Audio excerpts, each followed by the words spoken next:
We all feel rage in video games, hitting your desk, breaking your keyboard.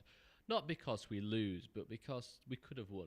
If you hit that shot, if your ping wasn't so high, or you had a different tactic. But you didn't. Loser. Which brings me to Counter-Strike, the game that gets raged at the most. The one problem with Premiere is that it's really just a Dust 2 or Mirage Simulator. You know the other maps? Bang, bang, bang, bang, bang. You don't get to do them. And it's not that I hate, Mirage and Dust 2, but I'm kind of bored of the sandy aesthetic. So, our first match is here. Anubis.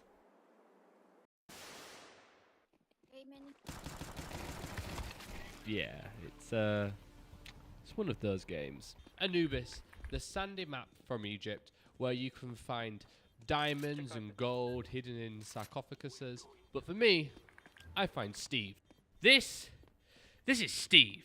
He saved to eliminate me. This kill annoyed me for two reasons. Number one, Steve did not have to be here. He could have been anywhere on the Anubis map, hiding, lurking, searching. But instead he's here and he has found me.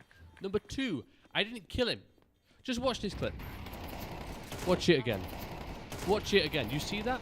That's me. I got a kill whilst flashbanged.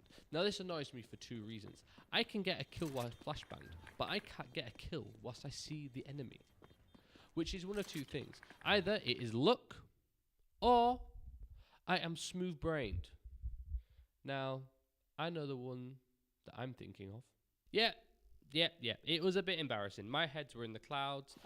I just was not paying attention. But how about when I have to pay attention? How about the bomb is down, and I and my team have to protect the bomb? Do you think he got 2 kills that round? He didn't. He got 3. When we had this black screen, he got another kill.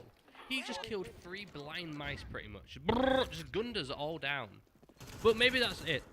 Maybe having teammates is my crutch. So a bit of context, because it's a bit higgledy-piggledy. We're just jumping through different games very quickly. It is me versus the enemy team. I am the only one alive. Scoob is the only one surviving and thriving. And then I hear this. I hear this. I hear this. They have no faith in me. I spend all my days solving mysteries just to get this slander. And it is slander. Because then I do this. Oh, it's glorious. It's beautiful. It's just amazing. I mean, what can you even say after you've done this? I said nothing. I did not want to bask in my victory.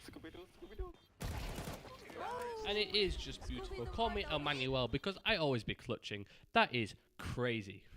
Such a stupid joke. But I always be clutching. And we did pretty well. We won that game 13-11. And we can see by my contribution, I did the most in the team. And we're going to leave the dusty shores of Anubis to go to the pizza paradise of Inferno. Now, I like the map Inferno. I think it's cool. It's actually, I'd say, my favourite map. But a map is only as good as the teammates you have. So let's have a look at the team. Oh, what the... Okay, maybe the enemy team is a bit better. Oh, and going back to my teammates, I just want to ask them one question. Do you know the definition of insanity? Because on this map, Inferno, as you can see, it's split into T, CT, B, and A. You go up to B, you got this thing called banana, but people can just throw nades down the top. And I just want to know, why did we keep doing this every round without fail? Just every round we were just gunning for it, and we just blown up every single time. Getting to B site, missing a leg and missing an arm. We literally just got taken out like fish in a barrel. But that not a lot happened. Now we're on to Game 3. Again, Inferno. Nothing happened in this game. Now this game is what got me tweaking the most. Look at this. Where have I died from? This genuinely had me tweaking. I started doing the Shia LaBeouf clapping my hands together after he killed me. And this round just proved my SBB, my smooth-brained protocol. Because why can I not hit the guy? It's not even a hard shot. We're about 2 foot away from each other, and I just can't hold down mouse 1 in a straight line.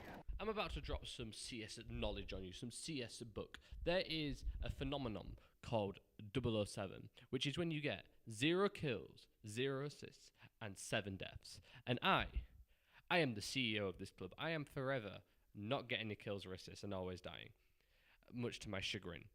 And because of my somewhat lackluster performance, I was getting a bit worried about the communication I was going to receive. I was worried they were going to tell me to go A, bridge, and jump off, because,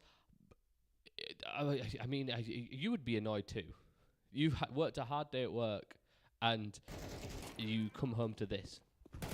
I'm sorry for all my teammates that I recorded with. So I made the executive decision to mute all my teammates, which I would learn would have dire consequences. As I was on the B site, protecting B site, my teammates started dropping like flies. Bang, bang, bang. They were gone.